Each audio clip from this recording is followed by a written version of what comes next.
Hey guys! Welcome back to our channel! Welcome back! So we're back with part 3 of our sex series. Sex series? Sex videos? Sex episodes? Sex, whatever. All things sex that we've experienced. Yeah, and we've done 2 other videos. Yeah. The first one was on why we actually waited until we got married to have sex. Yeah, for those of you who don't know, we waited 2 years, 11 months before we had sex, and that was when we got married. And then the second video we spoke about how we waited and the barriers were put in place. So if you haven't watched those 2 videos, get out of here and go and watch them and then come back. First. So in this video, we are going to be talking about sex in marriage. Hey, we're doing it, we're doing it. doing it and doing it and doing it. Well. Get out of here. Anyways, so we really want to take you through the journey because obviously we had sex in our previous relationships, but in this relationship we decided to wait, and now we're 11 months into our marriage and we've had sex. Full enjoyment. Full enjoyment. But we have to go back to that first time because I know that's one of the questions that someone sent me. Thank you, Snapchat family. You guys, I love my Snapchat family, you know. But thank you for sending your questions. And someone said, like, what was your first time like? So let's talk about it. Let's talk about it.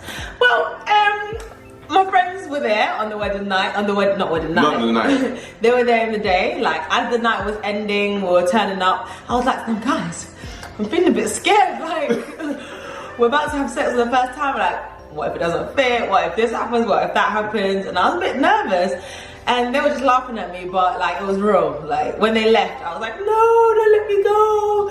And then we went. Imagine. And obviously, and there's me, fully excited. I was like, man, it's about to go down, you know? It's about to go down. Yes! 2 years, 11 months. My goodness. Obviously, I was excited, but there was also a bit of nervousness in me because it'd been so long since I'd had sex and all that jazz. So, you know, we went to the room. We got excited. We tried small, but I don't know, I was just tense and I was just...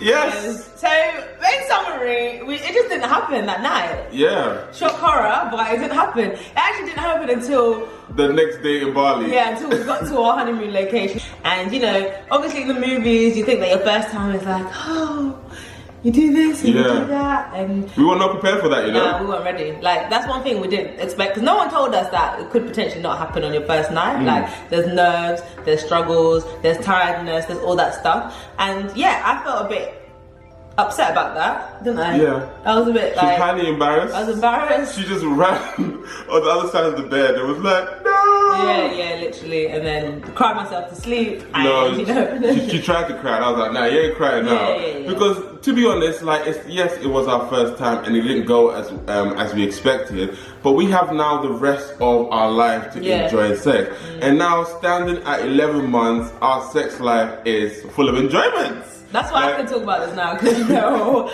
we've been through the trial and we're literally in the promised land. 100%. What we've actually discovered in our relationship is that there is good sex and there is great sex. Okay, I think sex is one of those things that is really undervalued but yet overrated. It's overrated to the point where people want to have sex all the time, they want it now, but it's undervalued to the point where they don't really know the true purpose of it, and yet they don't experience the full extent of what sex really is. We all know good sex to be sex that's like, you know, all about the physical act, like you have to do this, you have to do that, you know. Do that backflip there. Backflip here, you know, somersaults in the bedroom and all that kind of stuff. And that's all great, but it doesn't, but those things just last a moment, but it doesn't actually give you any sense of fulfillment. And then they're always pushing the boundaries in terms of what they can do, to the point where some people even have sex with animals, which is nuts.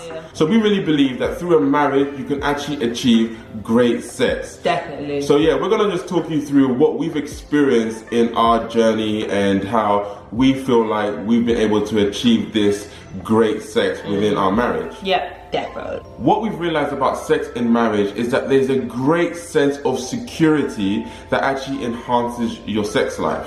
Definitely. Like, if I compare previous sex experiences to the sex that I'm having now in marriage, security is a big one. Like, if I think about the relationships with my ex, yeah, we were together, and yeah, they've made a promise that they're with me, but what is that promise based on? Like, in my head, tomorrow they could say, I don't want to be with you anymore, and that is it, it's done. Like, I will never speak to them or see them again. And for me, in my mind, that made me think, oh, this is not as secure as it could be. This relationship is not based on any sort of foundation. So then, in our physical life, like, I will be performing, trying to make it, prove to them why you need to be staying with me. This is a relationship that you want to be in. And you're always constantly trying to meet a mark. I guess for me, like, I realized that, you know, this relationship is not based on anything. You could leave me tomorrow, and I wanted to perform and show you why you should stay with me. So I took it into my own hands and tried to perform in the bedroom. Yeah, because if you think about a marriage in its truest form, a marriage is a commitment to you. It's like a covenant that you've decided that regardless of what you've done in the past, regardless of the trials that will come, regardless of the insecurities that you have within you, I love you regardless. So I am not going anywhere. There's nothing that you can do to actually push me away. I'm here to the very end. So there's a sense of security that comes from actually being in a marriage, and you don't need, like, Annabella doesn't worry about whether I'm gonna run away. I don't worry that she's gonna run away, because we've said before, God and man, till death do us part. And we really meant that we're actually entering within a covenant, and not just a relationship that, you know, is here for a temporary moment. We're actually trying to stick this out to the end. Now, with that comes a real sense of intimacy, because Annabella's been very vulnerable with me, with her emotions and her mind. It was actually like she already was naked before me, and now when we come together and we're naked having sex, there's a greater sense of intimacy, because I'm there for her regardless of what she does. She's there for me regardless of what I do.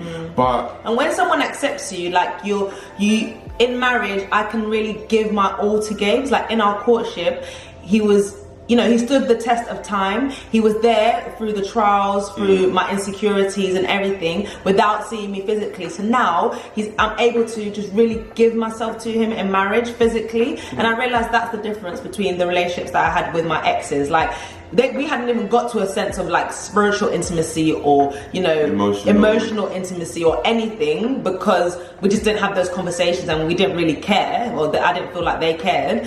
And then I'm trying to give myself physically, like, there's going to be a limit, because sex is not just a physical act. Like, I really don't believe it's a physical act. Like, it comes from within, and if within is not right between you and the two people, then how is the actual act of sex going to be right? So yeah, you can have good sex, you can get in all the positions and stuff, which is what I was doing. I was trying to perform, but then the fact that me and Gabes have taken it further than that, and we've had the emotional intimacy, like, boy, we're hitting new heights up in here.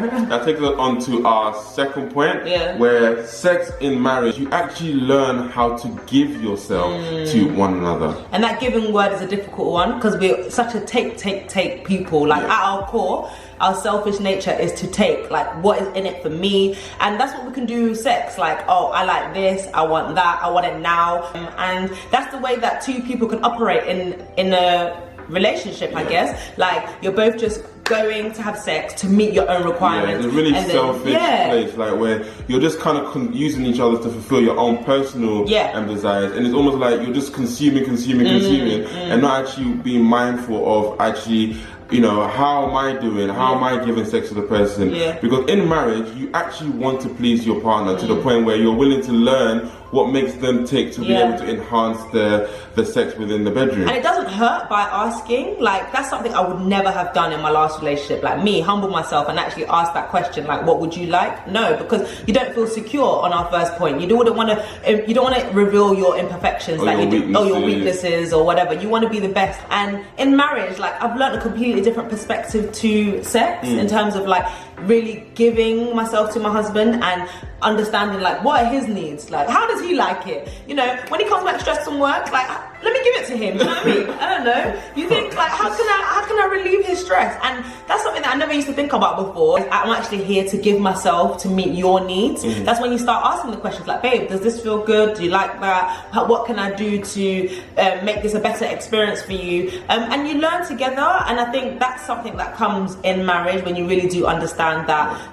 you're here to give yourself for your spouse's needs. So the reason for this, because when you're not married, you're actually viewed as separate entities. Yeah. Like although you're in a relationship, you're not actually seen as one. So that kind of forms your mindset in the sense of, this is who I am as Gabriel. Yeah. This is who Annabella is, and you treat each other as separate entities, and you're trying to just take from each other because by nature people are just selfish. Yeah. So you just use each other for like sexual activities. It's almost like you're acting as animals. But when you're in a marriage, you understand that like, I'm here for you. My body is yours, and I'm honoring you with my body, and your body is mine, and I want to get honored with your body. Yeah. So like, that's the true extent of what it is to have sex in a marriage, where you actually do it for each other. But the amazing thing about when you do it for each other, and yourself, you actually benefit from that as well, because you're both giving yourself to each other willingly rather than a sense of obligation. Yeah, and no one's losing out in that sort of experience, because he's meeting my needs, I'm meeting his needs, and we're both mutually benefiting from this whole experience. And there's something powerful when someone chooses to give themselves to you. Like, it's just such a beautiful thing. Like, they're doing things just for you, and it just it makes your marriage a lot more intimate. It makes your relationship a lot more intimate. 100%. And with men as well, men probably have a higher sex drive. They say on average that men have a higher sex drive. So men, in theory, need a sex a bit more. And women, they may not want to have sex all the time. Well, it's not all the time. It is all the time. They may not want to have sex as much. But when you're in a marriage, there's a sense of understanding that, you know, my needs are great, but then that doesn't mean that I'm going to be unfaithful. It doesn't mean I'm going to go and watch pornography or check other people out. It just basically means that, you know, I understand and I respect the fact that you don't want to do it all the time. So, and I also have just to let understand. me know when you're ready. Man, you get it good without the jokes. But I also have to understand that yes, he will want sex potentially more than me sometimes. And because I'm giving myself, I'm like, oh, it's such an honor for my husband to have a need that I can meet. Like, if we look at it from that perspective, it's actually such a beautiful thing, and it doesn't become a burden. So I think, you know, sex in marriage is really about giving yourself to the partner through you two being in a secure covenant. And I really believe that. And it's just learning together, growing together, and achieving just this whole new dimension of really where we could go emotionally. And because we're vulnerable with each other emotionally, it takes us to a whole new kind of level in terms of the level of intimacy that we can have. And it just enhanced our relationship 100%. Yeah, it's good, guys. It's good. This is so awkward. I know, man. I don't know what we're doing. Like, our YouTube channel, we're just taking it to like too far. But whatever. People are talking about it, so we gonna talk about it. You know. Vulnerability is key. It might be painful, but it's key. So sex in marriage is also great because God created sex. Yeah. And I think sometimes we do forget that, especially as Christians. Like, God created it. Like, it's his thing. Before it was our thing, it was his thing. And I really do believe that, especially if you haven't had sex before marriage, and you hear so much about don't have sex, don't have sex, don't have sex. Like, when it comes to marriage, you can really get it into your mind that this is not something that God is a really planned. Dirty thing, it's beautiful. It's beaut, guys. It's a beaut. And it's so worth it. And once you get rid of the lies of what people have said sex is, because there's a tendency for them to actually scare you not to have sex when you're married, but it's actually a beautiful thing. It's just that people are just not using it to the full potential, and they're doing it too early than they're supposed to. But sex is actually a really beautiful thing. You really have to be able to trust God, and God is the one who created marriage. And because he created marriage, there's a power when you both come together as a married couple and have sex.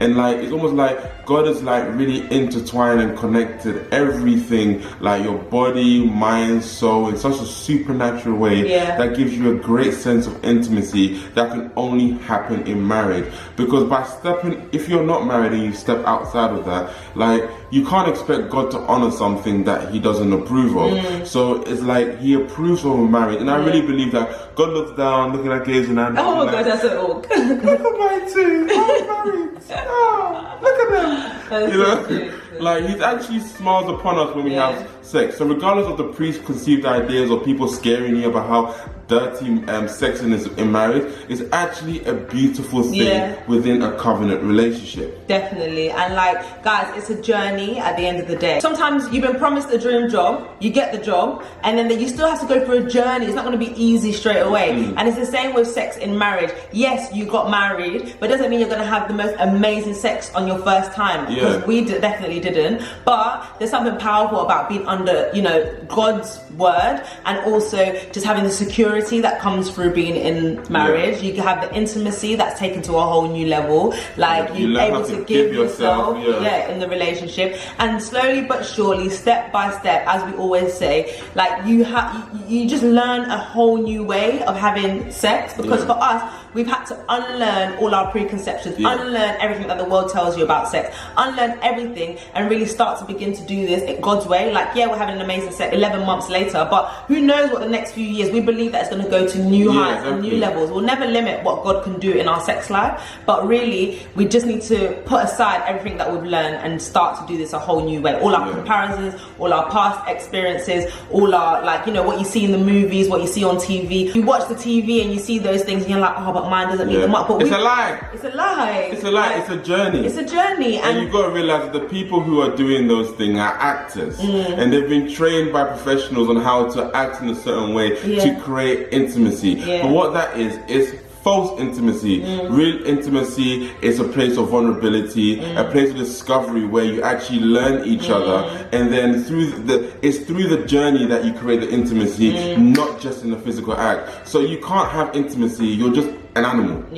Sorry, is that rude? No, that's fun. It's animal activity. And for us, like, I love the fact that I'm the only person in the world that can have sex with Gabes. Like, and it's the same with him. So it's just like, when we go into that act of sex, to be fair, it's an act of worship. Like, we're honoring the fact that God has got us together and we're one, and we're actually physically one. But yeah, I just think it's such a beautiful thing. And yeah, sex in marriage, I hope you got something.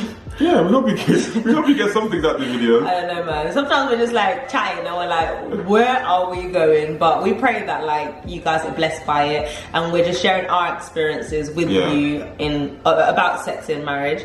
And yeah, that ends the series. No, I don't want it to go. I don't want it to end. It's been actually really fun. But let us know what else you want us to talk about, videos wise, and we'll see you there. Peace. Laters. Bye.